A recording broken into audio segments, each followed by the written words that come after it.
Napansin mo ba kung paano ka tumitingin sa salamin? Hindi sa mukha mo, kundi sa mga mata mo. Parang may hinahanap ka. May kulang. May tanong na hindi mo masagot. Bakit parang may mali sa akin? Maraming tao ang lumalaki sa tahanan na may bubong, may pagkain, may pamilya. Pero walang init, walang yakap na walang dahilan. Walang mahal kita na walang kapalit. At minsan iniisip mo, kung hindi nila kayang ibigay ang init, bakit ako lumaki na parang ako ang may kasalanan? At ang batang yun, kahit lumaki na, dala-dala pa rin ang lamig na yun. Hanggang ngayon.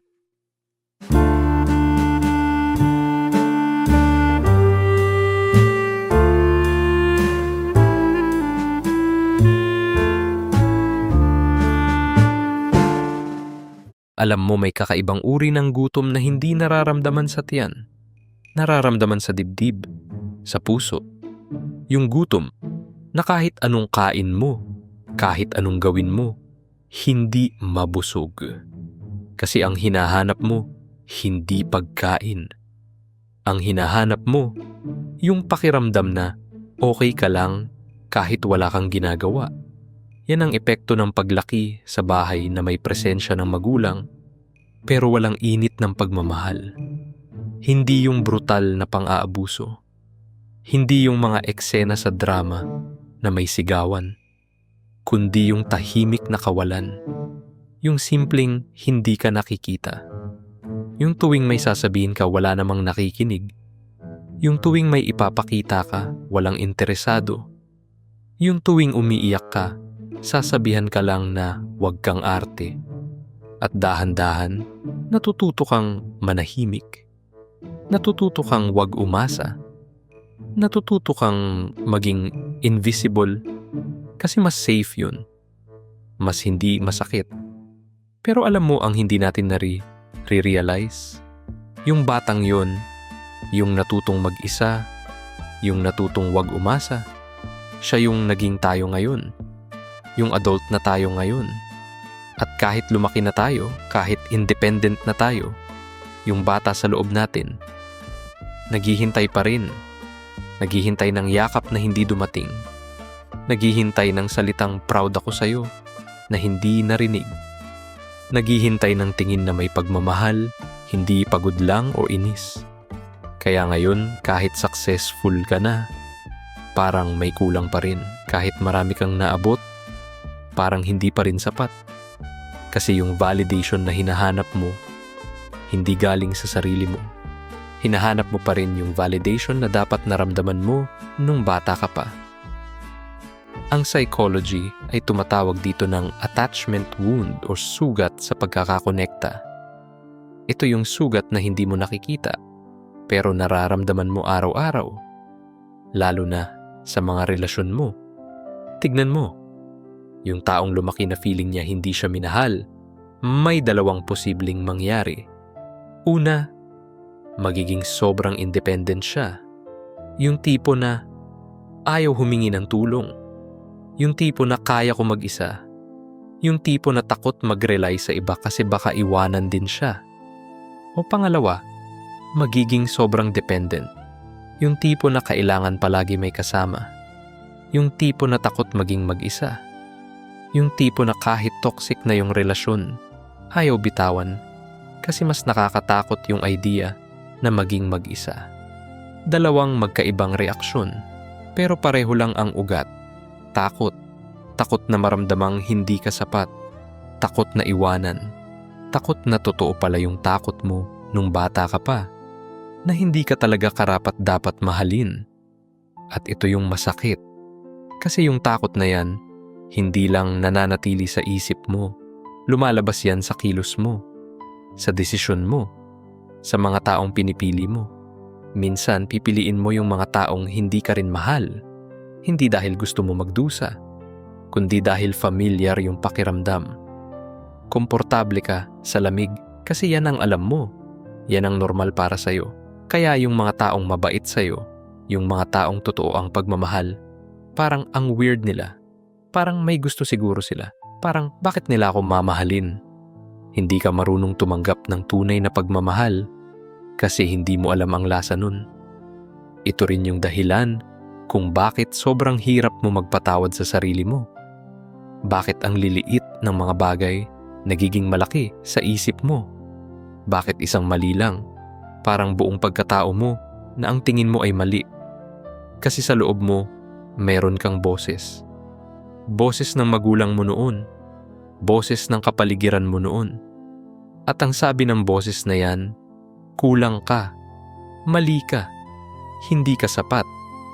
At kahit ilang taon na ang lumipas, kahit malayo ka na sa bahay na yun, yung boses na yan, nandyan pa rin. Nagsasalita pa rin, kumukontrol pa rin.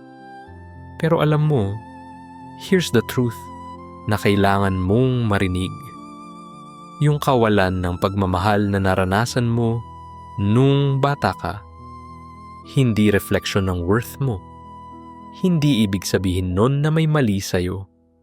Ibig sabihin lang nun, may taong hindi nakapagsulat ng tamang chapter sa story mo. May taong hindi nakabigay ng dapat nilang ibigay. Hindi dahil hindi ka karapat-dapat, kundi dahil sila mismo may kanya-kanyang sugat na hindi pa rin nagiging okay. Yung magulang na hindi marunong magpakita ng pagmamahal, malamang hindi rin naranasan yun nung bata pa sila. Yung magulang na laging galit, malamang may galit na hindi pa nila nare-resolve. Yung magulang na emotionally absent, malamang nawala na rin sila sa sarili nila. Hindi excuse yun.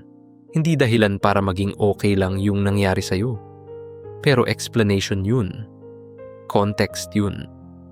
At ang context na yan, makakatulong sa'yo na makita na ang problema, hindi ikaw. Never ikaw.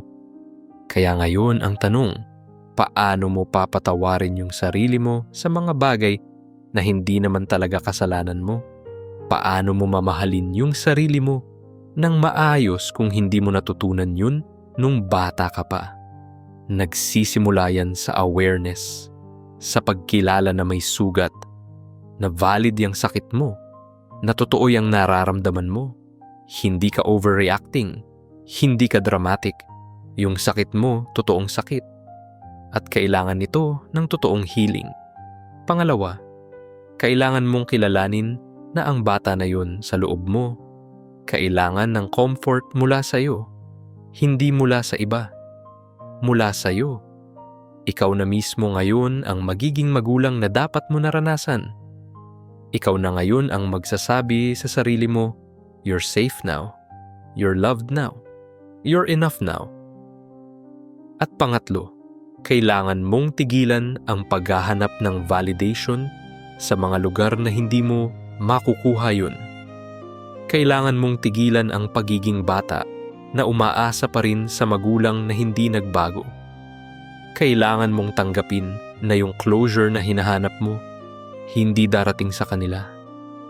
Darating sa'yo, sa sarili mong pag-accept, sa sarili mong pagmamahal sa sarili mo.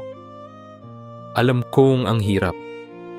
Alam kong gusto mo marinig from them yung sorry, or mahal kita, or proud ako sa'yo. Pero paano kung hindi dumating yun? Paano kung hanggang dulo hindi nila kayang ibigay yun? Maghihintay ka pa rin ba? Or magsisimula ka ng bumuo ng sarili mong init? Kasi alam mo, yung healing, hindi ibig sabihin mag-okay na lahat. Hindi ibig sabihin mawawala na lahat ng sakit.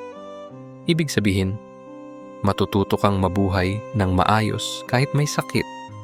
Matututo kang magmahal ng tama kahit hindi mo natutunan yun nung una. Matututo kang maging buong tao kahit may mga parts sa'yo na sira pa. At sa prosesong yan, malalaman mo na ang taong lumaki na hindi naramdamang minahal, kaya pa ring matutong magmahal ang iba at ng sarili. Kasi yung pagmamahal na yan, hindi sa kanila nagsimula. Nagsisimula sa'yo. Ngayon, sa pagpili mong tignan yung sarili mo ng may awa, may respeto, may pagpapahalaga. Hindi madali, pero posible. At kung ikaw yung batang yun na lumaki na feeling mo hindi ka minahal, marinig mo to. You deserved better. Hindi ka sumobra. Hindi ka demanding. Normal lang na gusto mo ng pagmamahal.